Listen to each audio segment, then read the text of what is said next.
이번 전승절 행사에서 주인공은 단연 신형 100식 전차였습니다. 경전차도 주력전차도 아닌 그 중간형이에요. 현재 99식 주력전차 다음의 전차라는 의미로 100식이라는 명칭이 부여됐습니다. 대략 40톤 초반으로 추정되고요. 105mm 강선포를 탑재한 것으로 보입니다. 무인 포탑을 채택했고요. 승조원 보호 능력만큼은 3세대 주력전차급을 확보하고 있습니다.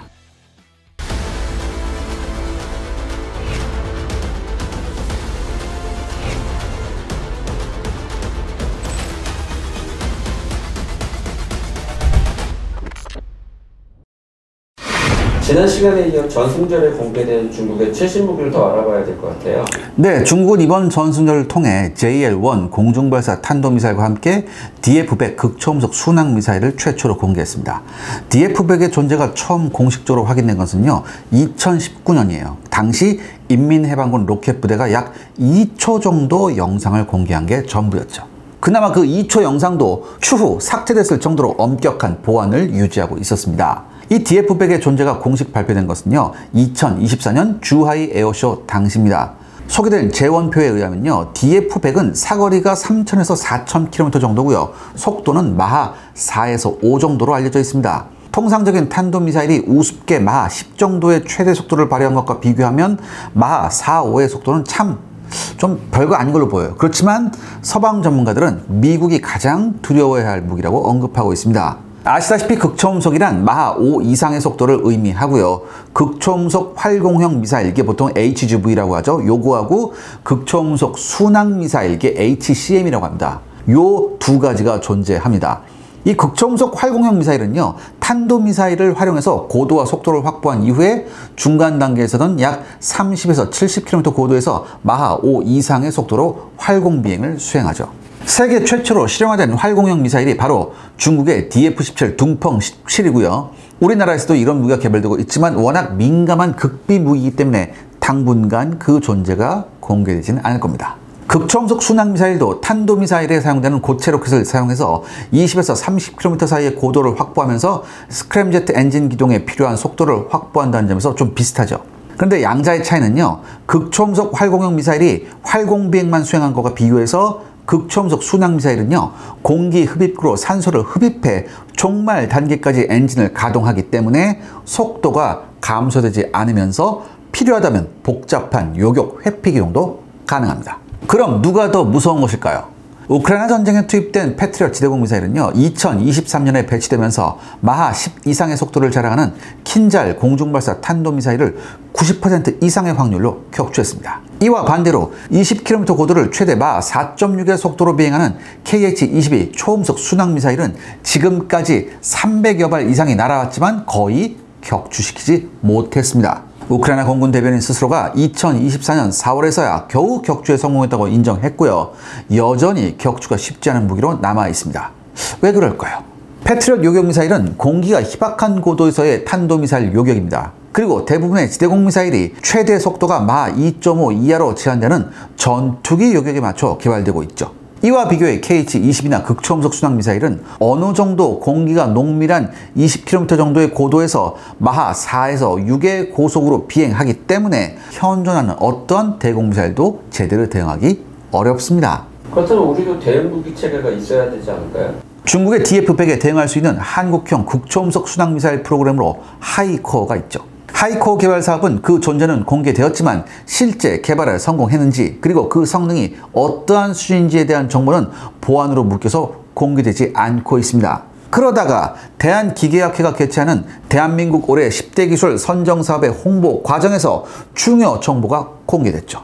발표 자료에 따르면 하이코어는 2018년 10월부터 2024년 6월까지 279억 원을 투입해 개발을 진행했습니다. 테스트 당시 하이코어는 최고 고도 23km에서 최고 속도 마하 6 이상의 속도를 달성했고요. 이는 초기 개발 목표였던 최고 고도 20km 마하 5 이상의 속도 목표를 초과 달성한 것에 해당됩니다. 하이코어는 마하 5 이상의 속도를 달성하고자 스크램젯 엔진을 사용하는데요. 문제는 스크램젯을 가동하기 위해서는 마하 3 이상의 속도와 20km 이상의 고도가 필요하다는 점이죠. 이에 국방과학연구소는 KVLS-1 나로 우주발사체에서 2단 고체 로켓을 빌려서 20km 이상의 고도를 확보했고요. 이어서 스크램제트 엔진 가동에 필요한 마하 3 이상의 속도를 확보하고자 KT-SSM 탄도미사일의 고체 로켓을 전용해 2단 로켓을 구현했습니다. 발사대의 경우에도 천무2C 탄도미사일에 사용되는 발사대를 그대로 활용했죠. 하이코어 개발을 주도한 한화에어로스페이스 관계자는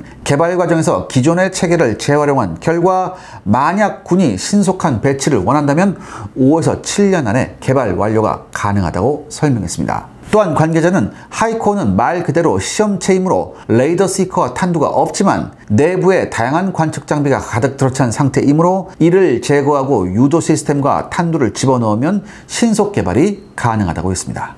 하지만 군과 국방과학연구소는 보다 완성도가 우수한 극초음속 무기체계를 원했고요. 그래서 본격적인 무기체계 개발을 위해서 2024년부터 우리 해군의 소요 추진 지원 사업을 진행하고 있습니다. 우리 해군이 극초음속 미사일을 보유하려면 1차로 합참의 소요 제기서를 제출해 평가를 받아야 하는데요. 그런데 우리 해군은 지금까지 극초음속 순항미사일을 운영한 경험이 없기에 국방과학연구소가 소요 제기서 작성에 필요한 정보들, 구체적으로 성능, 개발비, 배치 비용 등의 기술적, 행정적 지원을 수행하고 있습니다. 한화에어로스페이스 관계자는 하이코어의 완성도가 높으므로 해군이 소요를 확정하면 탐색 개발 과정 없이 곧바로 7년 정도의 체계 개발 사업을 통해 개발이 가능하다고 설명했습니다. 중국의 극초음속 미사일과의 차이는 어떻게 되나요? 우리 해군의 제일 먼저 극초음속 순항미사일이 제안된 배경에는요, 시험체인 하이코어만 해도 그 길이가 8.7m에 중량도 2.4톤에 달하는 모델이므로 당장 전투기에 탑재는 곤란하기 때문입니다. 또한 육군은 현무5 같이 지하 관통에 특화된 대형 탄도미사일 배치에도 벅찬 상황입니다. 이것과 비교해 우리 해군은요, 강력한 주변국 해군력에 대응해 우수한 대한미사일을 요구하고 있고요. 자연스럽게 해군이 먼저 사업을 시작하게 됐죠. 한국형 극초음속 순항미사일과 중국의 DF-100의 가장 큰 차이점은 아마 크기일 겁니다. 중국 해군은 미국 해군을 장거리에서 요격하고자 아주 대형화된 DF-100을 개발할 수밖에 없었지만 우리 해군은 한국형 수직발사기에 탑재될 수 있는 훨씬 소형화된 모델을 개발하고자 하고 있습니다.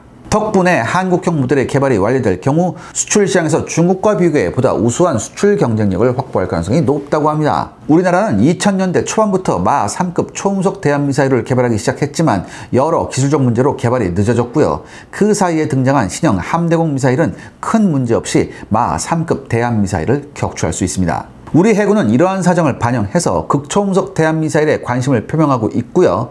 향후 개발이 완료되면 육군에서도 채택할 가능성이 높다고 합니다. 그런데 이번 중국 전승절의 주인공은 따로 있었다고요? 이번 전승절 행사에서 주인공은 단연 신형 백식 전차였습니다. 중국의 백식 전차는 이미 샤르 군사연구소에서 ZTQ-XX라는 이름으로 자세히 소개한 바 있으므로 여기서는 간략하게만 정리하겠습니다. 중국 백식 전차의 정확한 스펙은 공개되지 않았지만 전투 중량 40톤 수준으로 경전차도 주력전차도 아닌 그 중간형이에요. 중국은 베트남, 인도 등과 국경을 맞대고 있는데요. 문제는 중국과 맞닿은 국가들은 열대 우림과 습지대 그리고 서남부 방면 히말라야 산맥과 그 주변 고지대로 둘러싸여 있어서 기갑 차량의 야지 주행이 극도로 어렵다는 겁니다. 그래서 중국은 전투 중량 35톤의 15식 경전차를 개발해 배치했지만 중국의 15식에 맞서 인도가 조라와르 경전차를 개발하고 있고요. 필리핀이 사브라 경전차를 도입하는 등 대응의 움직임이 나타나고 있습니다. 중국의 입장에서 골치 아픈 점은 추가로 대만 침공 작전을 준비해야 하며 북한 위기 상황 시에 한국과의 충돌도 어느 정도 고려해야 한다는 거죠. 그런데 대만은 미국으로부터 M1A2C 전차를 도입하고 있고 우리나라에는 K2 흑표라는 괴물이 있습니다.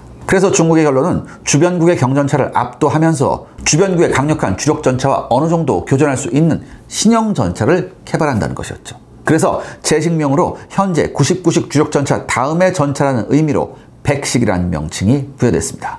백식의 전투 중량은 공개되지 않았지만 대략 40톤 초반으로 추정되고요. ZPL-98 105mm 강선포를 탑재한 것으로 보입니다.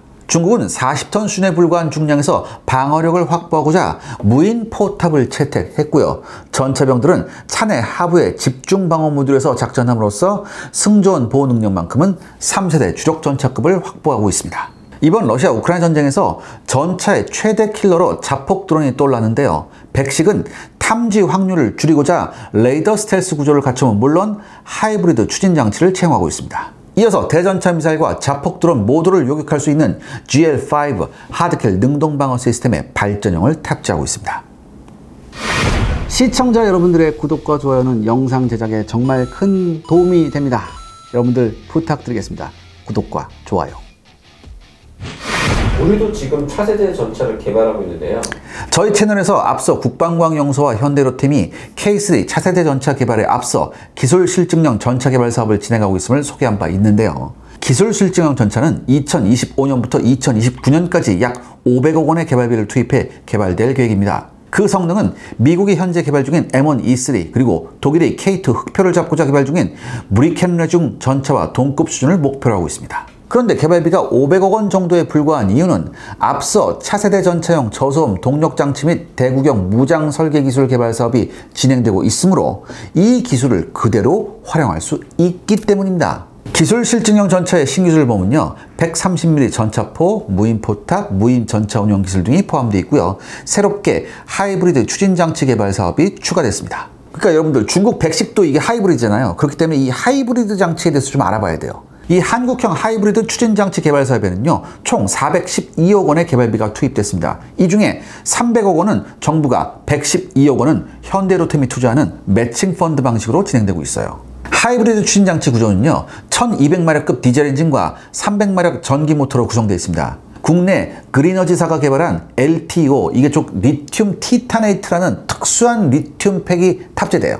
그런데 여러분들, 국내에서 이미 1500마력급 엔진이 개발된 상황에서 왜 하이브리드 추진장치가 추가로 개발되어야만 했을까요? K2 흑표 전차는요, 1500마력급의 엔진을 갖추고 있지만 현실적으로 1500마력 최대 출력을 사용하는 경우는 아주 제한적입니다. 급속히 언덕을 올라가거나 긴급히 가속할 때 최대 출력을 사용해요. 이럴 때만. 문제는 제한적으로 사용되는 1500마력에 맞춰서 엔진이 개발되는 바람에 연비가 나빠질 수밖에 없죠. 그런데요, 한국형 하이브리드 추진기관은 1200마력급 디젤 엔진과 300마력 전기 모터로 구성되어 있습니다. 평시에는 디젤 엔진을 사용하다가 순간적인 출력이 필요할 때만 전기 모터를 가동합니다.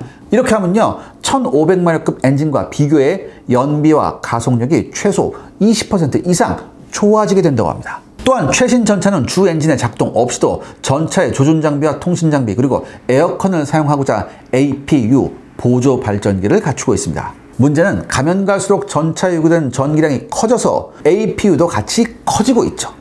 여기서 APU는요, 소형 디젤 엔진이에요, 사실. 그렇기 때문에 가동 시에 큰 소음과 함께 대량의 적외선을 방출합니다. 그런데 여러분들, 우크라이나 전장에서 밤이 찾아오면 양국의 드론 부대는 연령상 장비를 사용해서 숲을 속에 숨어있는 적을 찾아내고 있는데요. 이때 적한테 노출되는 가장 큰 요인이 바로 이 APU의 작동이라고 합니다.